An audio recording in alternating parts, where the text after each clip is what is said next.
रहमान रहीम। मुझो नालो सुल्तान है ऐं शेख मोहल्ला मुराद मेमनगोड जो रहवासी आया।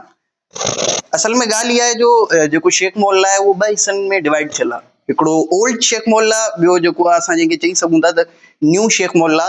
असां बेसिकली न्यू शेख मोहल्ला में रहूं था ऐं असांखे जेको आहे सो हिते रहंदे 10 खां 15 साल थी चुका आहिनि, लेकिन असांखे बेसिक फैसिलिटी नथी ॾिनी वञे।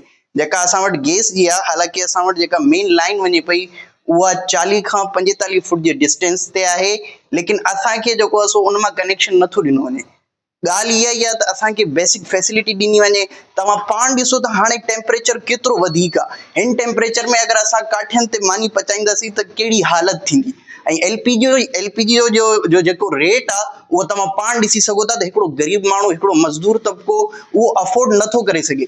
असांजे इलाइक़े जा जेके चूंडियल नुमाइंदा आहिनि, साईं जाम अब्दुल करीम जोखियो साहब, साईं साजिद जोखियो साहब ऐं मेमनगोड जा जेके बि नुमाइंदा आहिनि, उन्हनि खे असां गुज़ारिश कयूं था त असांखे उहा बेसिक फैसिलिटी ॾिनी वञे, ताकी छो त असां बि पाकिस्तान जा रहवासी आहियूं, सिंध में रहण वारा आहियूं, असांखे बि इहा फैसिलिटी ॾिनी।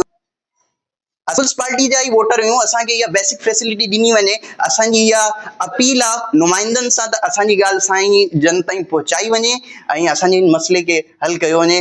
साईं जन जी वॾी महिरबानी थींदी। जज़ाकल्ला। मसलो नालो मुंहिंजो सजणा ही मुंहिंजो भाउ आहे लीमो ख़ान। हू असांजा पाड़ेवारा आहिनि, सभु गॾु आहियूं। पहिरियों त मसलो इहो आहे जो असांखे गैस जो वॾो प्रॉब्लम आहे। ॻोठ शेख मोहल्लो जेको आहे तमामु पुराणो आहे, मेमनगोड जे अंदरि ई आहे शेख मोहल्लो। भरिसां ई उनजे भरिसां ॿियो पाड़ो आहे जंहिंमें असां रहूं था। मिक्स आबादी आहे, 40-50 घर आहिनि। उते गैस जो वॾो इशू आहे, छो त गैस कनेक्शन पहिरियां खां मंज़ूर थियल हुया, पर कंहिं वजह सां उहे न लॻी सघिया। हाणे त असां इलाही परेशान थी विया ऐं उन खां अलावा जेको असांखे गैस ॿियो यूज़ कयूं था उहो इलाही महांगो पए थो, तमामु महांगो पए थो। असां ग़रीब माण्हू, सभु मज़दूर तबिके जा माण्हू, उहो किथां पूरो कयूं। तंहिंजे करे असां त साईं जन खे गुज़ारिश करे सघूं था, आला जेके आहिनि जी असां इलाइक़े जे जेके चूंडियल नुमाइंदा आहिनि, जीअं साईं साजिद जोखियो साहब आहे, जाम कमाल साहब आहे, सलाम अब्दुल करीम साहब आहे, सलमान मुराद साहब आयो, उनखे असां डॉक्यूमेंट वग़ैरह बि ॾिना। उन जे बावजूद बि असां वटि का शइ अञा न थी आहे। असां अञा ताईं उन परेशानी में मुब्तला आहियूं। साईं जन खे गुज़ारिश कयूं था, पुरज़ोर अपील कयूं था, जंहिंजी वजह सां असांखे जेको आहे गैस जे मसइले खां हल कढियो वञे। असांजी जेका परेशानी आहे उहा ख़तमु कई वञे, जेके असां 40-50 घर आहियूं। महिरबानी करे इहो असांजो इशू हल कयो वञे।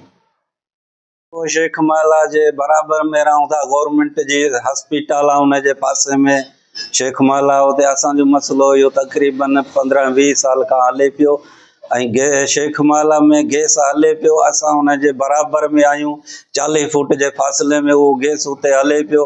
असां वटि उहो गैस कोन्हे को, असांजे लाइ वॾी प्रॉब्लम आहे। असां जेको सिलेंडर ॿारियूं पिया उहे इलाही असांखे महांगा पवनि पिया, ग़रीब माण्हू आहे, तंहिंजे करे असां हिते आया आहियूं रुके।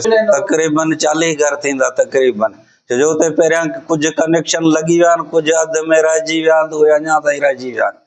मिक्स आबादी आहे, जेको आहे सो को किथां जो आहे, को किथां जो, के हितां जा पासे आसे जा माण्हू, उहे सभु मिक्स ई आहिनि।